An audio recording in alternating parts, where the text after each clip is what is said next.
Alrighty, everybody. Welcome, everyone, to NAB 2024. I know this has been a few days now. I hope everybody's got some energy level ready to get going. So take a deep breath, and here we go, everybody. Hi, everyone. My name is Brad Altfest. I'm the Director of Media and Entertainment over here at Agora.io. We are a bi-directional real-time engagement platform as a service. And I'm here today to talk about what media brands can learn from the 1,000 Superfans and why that matters to the industry. And really, what I'm fundamentally talking about here, folks, is a new business model for Hollywood. The name of another presentation I was just at a little bit earlier, attended by my very longtime colleague and friend. Anyway, what am I talking about when I'm talking about the 1,000 Superfans? Well, I actually came across this originally last year, although it's not exactly a new concept. In 2008, Kevin Kelly, the editor of Wired magazine, predicted that there would be an industry made up entirely of creators. In an essay titled 1,000 True Fans, he said, "To be a successful creator, you don't need millions. You need only 1,000 true fans. And a true fan or super fan is someone who will buy things that you produce, follow you on various platforms, and spread the word about you wherever they go." So how do we get there? What does that look like? And what I consider that is really reaching the next generation audience, which, to be honest, the industry has struggled with a little bit. So Kevin Kelly's predictions, by the way, have borne out to be largely true, which is why having a resurgence in recent days is a concept. But this paradigm extends beyond just a new industry, which is largely what we're already seeing today in the form of social media, but is actually also changing the tastes of the audience themselves. And so it's not even just a question of the younger cohort, and they have some interesting viewing habits. For example, they will spend about 3.5 hours a day in consuming social media and only about an hour a day consuming produced content, where my age cohort, it's literally the inverse. We will spend about 3.5 hours watching lean back content and about an hour on social media. But my own tastes have changed as well, and we're going to explore what that means. So what we're really talking about, first of all, is a cohort of mobile-first users. I mean, we're all pretty mobile-enabled at this point, and it's really just a question of, it's not just cord cutters, it's not just cord shavers, it's actually cord nevers, right? And so these are people that are used to having ubiquity and having it in their pocket and having it be interactive at all times. So let's talk about some of the facets of this new business model of the 1,000 true fans and how the brands can capitalize on it. So number one, what happened to our focus on the target demographic? And there's a real question I'm asking. I mean, when I would come to NAB 25 years ago, that was the primary driver behind every single discussion I would listen to. And these days, you'd never hear it anymore. It's like that cohort has disappeared. But are they really less relevant? And what's surprising about that is, why was that always the topic of discussion? Because it was a highly engaged audience, they had the disposable income, and they had the time. So they're still there, they're still generating revenue, and they're still as engaged as ever, if not perhaps even more now than ever before. But we're kind of losing them here in the traditional media and entertainment industry. So now they're on social media, and it's a little insane to me that we consider that to be its own segregated, separate industry. And so that creates some interesting shifting paradigms, and we're going to go into those. The next facet of the 1,000 True Fans is the idea of patronage and consumer revenue. And this is where my cryptocurrency colleagues really come into play.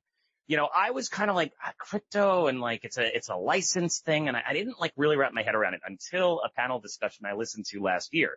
And what I realized is it actually meets the new fiscal model of the way this new type of entertainment experience is being brought into the market. And what do I mean by that? Okay, so if we're talking about creators, we're talking about creator economics.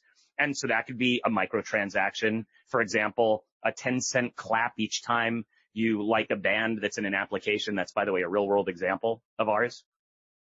And then also, how do you correctly compensate the creator for that work, and how do you give the audience the ability to engage in what we would call that virtual tipping experience, or that virtual tipping use case?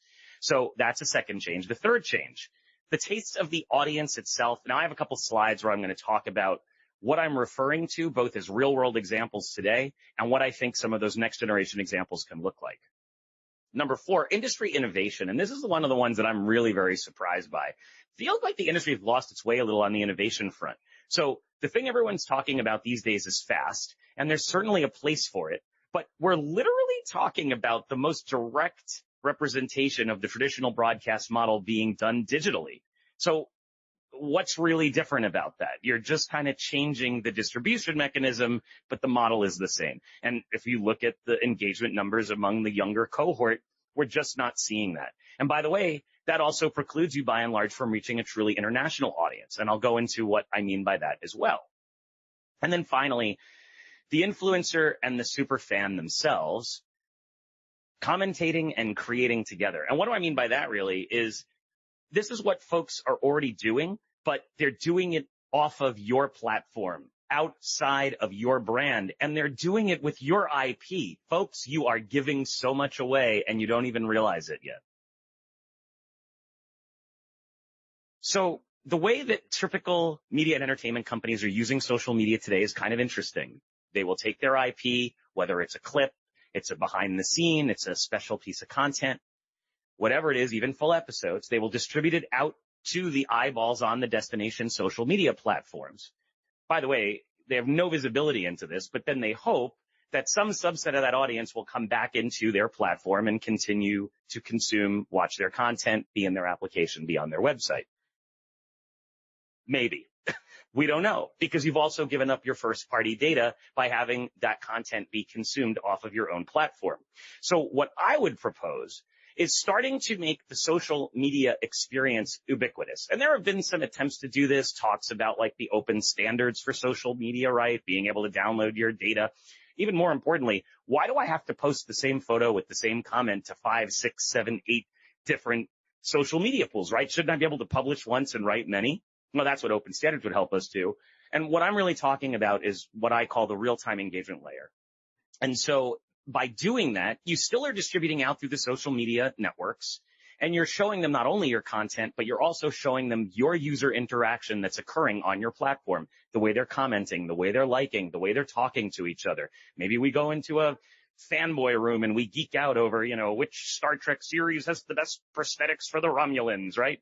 The point is, if you want to participate in that discussion, the only way to do it is to come back into that platform, to come back into that application. And now you have measurable results. You could say, hey, by doing that, I got this lift in my app in terms of daily active users, monthly active users, etc. So this is going to go one of two ways. At the same time that the traditional media and entertainment industry is experimenting with user engagement, experimenting with creators, social media is experimenting with traditional media too. So we all know Don Lemon, Tucker Carlson, both invited onto the X platform after being deplatformed from their traditional media platforms. And the idea was to start to figure out what long-form content looked like on social media. Now, obviously, this is not a successful example. I do have successful examples coming. But if you think about it, Tucker Carlson really went from a sort of traditional news hero, if news has heroes, and became more of a social media influencer, right? So I think there's still room to grow there in terms of what celebrity means and the way that that value chain really is going to sit in the new order as the new business model is worked out. But here's an example of a brand that has very successfully used social media. And to begin with, I would posit YouTube is not merely an OTT, but YouTube is in fact a social OTT. And I think there's a lot more social functionality and social experience they could bring into the platform. Anyway, WWE joined YouTube 3 years after it was originally released. And they've reached an interesting milestone in their business. To begin with, they have over 100 million subscribers, and they've reached a total of 81 billion unique impressions over the lifetime of their presence on the platform. So they are showing a much more effective way of using a social media platform. So I talked about Star Trek. This is my little fan geeking out moment. So this guy, Steve Shives, is essentially a Star Trek creator. And by that, what I mean is on YouTube one day, the algorithm sent one of his videos my way, and it was him talking about some either episode or some aspect of the Star Trek universe. But the point is he caught my attention, and he actually caught quite a bit of it. And this is what I meant about my own tastes and viewing habits really shifting radically. And I suddenly started watching this guy's videos, and a lot of them were about Star Trek. Well, a lot of them weren't. They were about whatever. So this guy is here. He's driving engagement on YouTube. He's got a couple 100,000 followers. What a lost opportunity that is for Paramount CBS, where instead of them consuming content, driving more people to their platform, he's just driving more people with their IP to YouTube. And they're making all of that money. Oh, and collecting all the user data as well, by the way.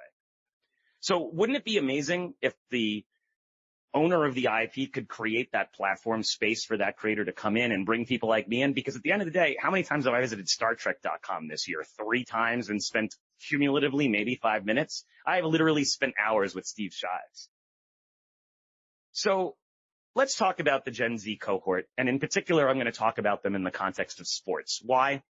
I think that is an area where we most clearly see what I'm talking about. You know, there's this idea that the younger generation, well, they just don't care about sports. Well, is that really true? Or are they actually having that sport experience, but they're having it with esports? And so now the question becomes, does it mean they just don't like traditionally played games and only like video games? Or is it that the way that they are able to experience esports with commentating, with sharing with each other, is actually more in line with the user experience they want to have. And in a way, it doesn't matter what the IP is. So in other words, maybe they would watch a football game or a basketball game or a baseball game if they weren't just sitting there and leaning back.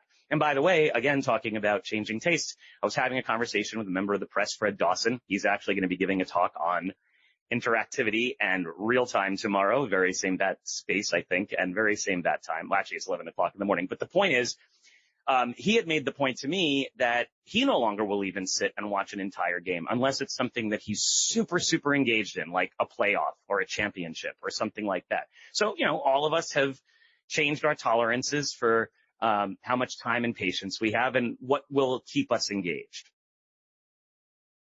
So this is an example of where I'm starting to see these ideas percolate and necessitate the types of experiences I'm talking about in the industry. A couple weeks ago, I was at a panel discussion in Sports Pro New York, and both the NFL and Live Golf separately were talking about the ways that they're starting to integrate real time into their user experiences. And so the Jacksonville Jaguars and the Kansas City Chiefs specifically had a marketing person up on the stage talking about how they were given a mandate to dramatically increase their user engagement in their Superfan apps and were given virtually no budget to do it with. And so, and wanted to now start charging a subscription fee. So they were kind of freaking out, right? Well, A, how am I going to do this with virtually no money? B, how am I going to start charging a subscription fee? And C, what am I charging it for? So they went to the level of user interactivity, which is the only thing they really had left. And what they were surprised by was A, that people were willing to pay that $8, $10 subscription fee. B, that the users were actually driving each other's engagement. They didn't even have to create anything new for the application other than what they had already. And number 3, and this is the most dramatic statistic, they saw a 100% year-over-year growth in the number of daily active users in their new product. Needless to say, this year, they're tooling up to put a lot more money into this product. Live Golf, also doing real time in a slightly different way. And I thought this was pretty interesting. I'm not a golf guy, but I discovered when the games are being broadcast traditionally, it's really only one game that you're being followed all the way through. And it's typically the top U.S. players, Phil Mickelson, Tiger Woods, whoever. Well, A, Live Golf automatically already knew that it was going to have and wanted to cultivate a more international audience. And B, there are golf heroes from any number of other countries, and the folks that are coming in to watch the tournament want to see their person. They don't want to see our people.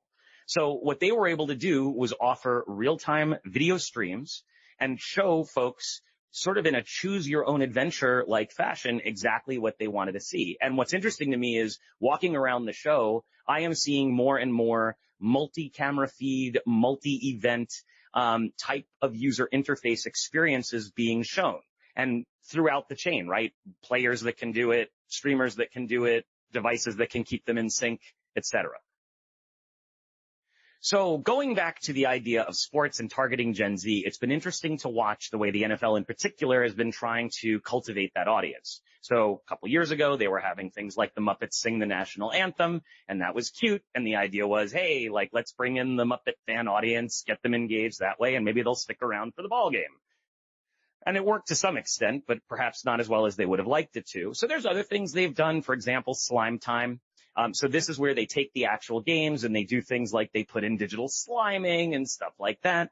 There was also an example during the Super Bowl where they did a full-on character digital replacement. So to take this idea to the next level, what if the audience didn't really love SpongeBob? Or I'm sure it was picked in part because, parents probably have a bit of a connection to the show, and so everyone can really enjoy it. But one of the things that's happening is that the new niche is super niche, right? Everybody's kind of getting more and more targeted, more and more custom, more and more specific. So it shouldn't matter which IP I, as the audience member, want to see. It's more, I just want the ability to make that conversion, and again, to do it in real time. And that's another form of interactivity. And it's not just limited to, intellectual property that's owned by somebody. What if I just want to create my own avatar? Maybe I have an NFT that I bought and I want to turn that into an avatar. I mean, there's a lot of really interesting opportunities on the horizon here. And by the way, why are we talking about this now? Because these are all ideas that were only glimmers in our eyes, and there were so many links in the chain that were missing to make them possible. Folks, the moment of real convergence is actually here now.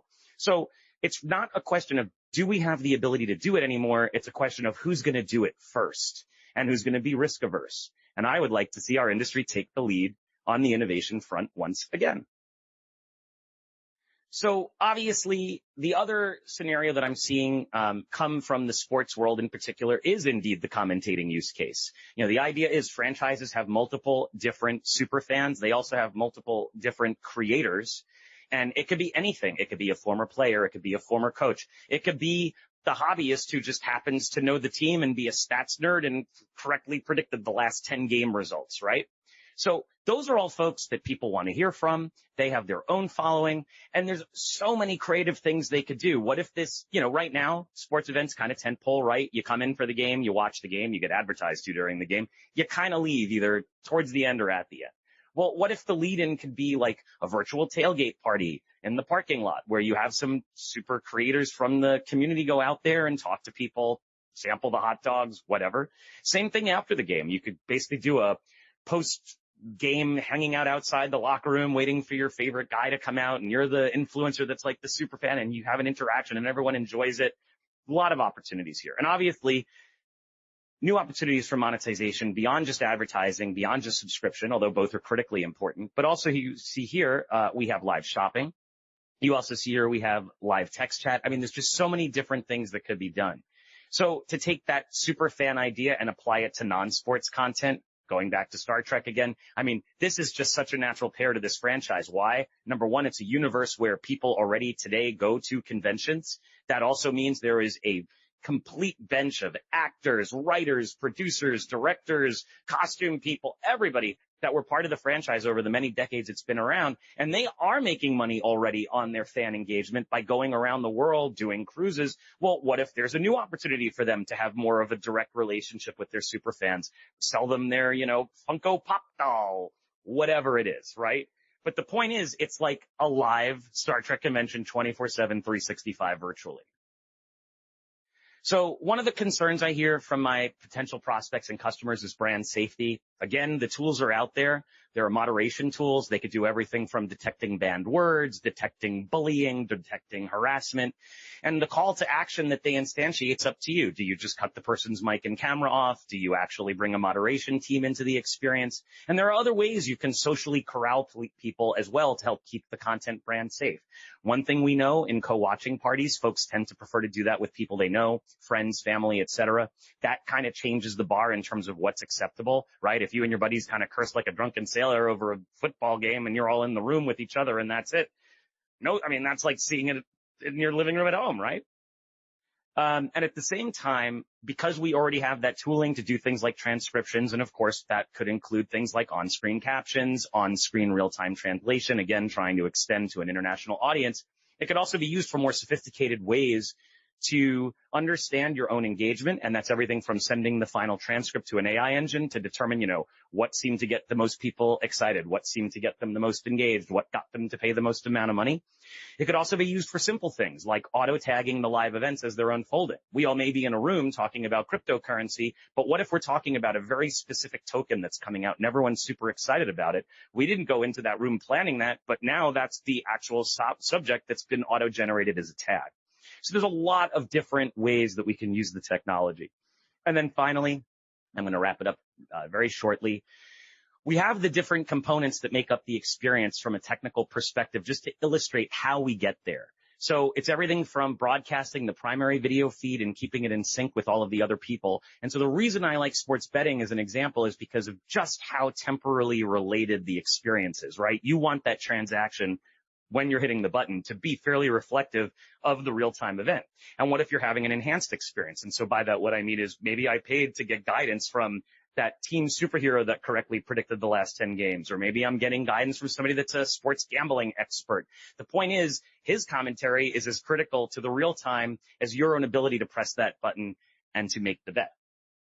And then applied the exact same technology to a different use case. We have live shopping. It could also be to live auctions. Truly endless possibilities. So with that, I'm going to pretty much wrap it up here, but I will leave you with this parting thought. It's not a question of if, it's a question of when.